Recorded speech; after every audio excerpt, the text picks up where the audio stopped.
back to my YouTube channel. Let's jump into today's topic. So I've decided to go ahead and do a video on Princess Diana because a lot of people have been asking me to do it on her, so here it is. Now, as we all know that Diana died in a car crash, however, many people are wondering whether it was an accident or was it intentional. At this point, I'm pretty sure a lot of you guys have caught on that I'm probably gonna say that it's intentional.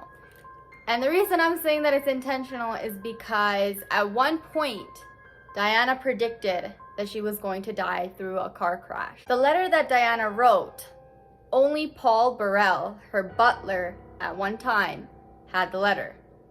And in this letter, she literally predicted how her car accident was going to happen. Now, the reason that Diana was so scared about this is because she saw it coming. As we know, that's exactly what ended up happening.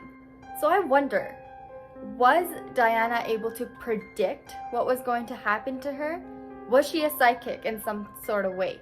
The reason that I believe that it was intentional was because at one point Diana was a part of the royal family. And so that means that she also had the right to the royal throne. However, because she was with Dodi Fayed, the queen wasn't too happy about it. The reason that the queen wasn't too happy was because Fayed was actually part Muslim, which is why I believe that the accident was intentional. And what's even crazier is I feel like the queen did it herself.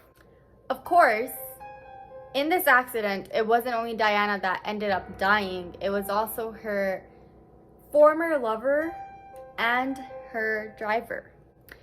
I know a lot of you guys are gonna be like, no, it wasn't the queen who did it. It was probably because the driver was drunk and that's how she ended up dead. Okay, first of all, I don't think that the driver was drinking at all. I think that the brakes were tampered with and something had happened to the vehicle, which is why the accident happened.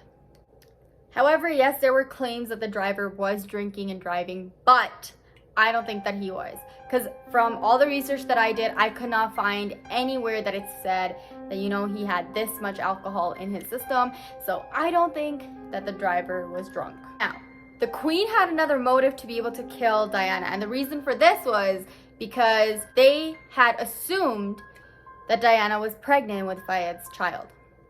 And they also thought that Fayed was going to propose, which, according to Operation Page and Pageant, I don't know what it was called, they did find an engagement ring under Fayed's name. So we don't know if he was actually going to propose to Diana or not.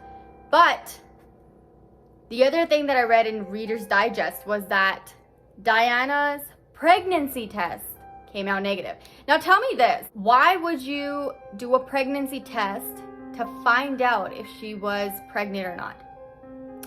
According to what I was reading, if the person has deceased, you usually don't do a urine sample to find out whether this person was pregnant or not. They did a test. So a lot of the public is saying they're hiding it, they were trying to cover their tracks, and they just don't want the news coming out that Diana was possibly pregnant with Fayed's child, which I agree.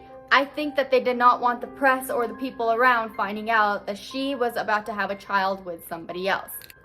The other motive that the queen had was, if Diana were alive, Charles could not remarry. So, is it possible that they got rid of Diana just so that Charles could move on and marry somebody else? Which, for the record, he did. He did get married to somebody else. I just don't remember the name of the woman, but he did get married. So you see why I think that the queen could have been the one behind the death of Diana's and not anybody else? So that's all I have for you guys today, but do let me know in the comments below what you guys think. Was it incidental or was it accidental? I would love to read what you guys have to think about this. Anyways, that's all I have, and I will see you guys next time in another video. Until then, peace out.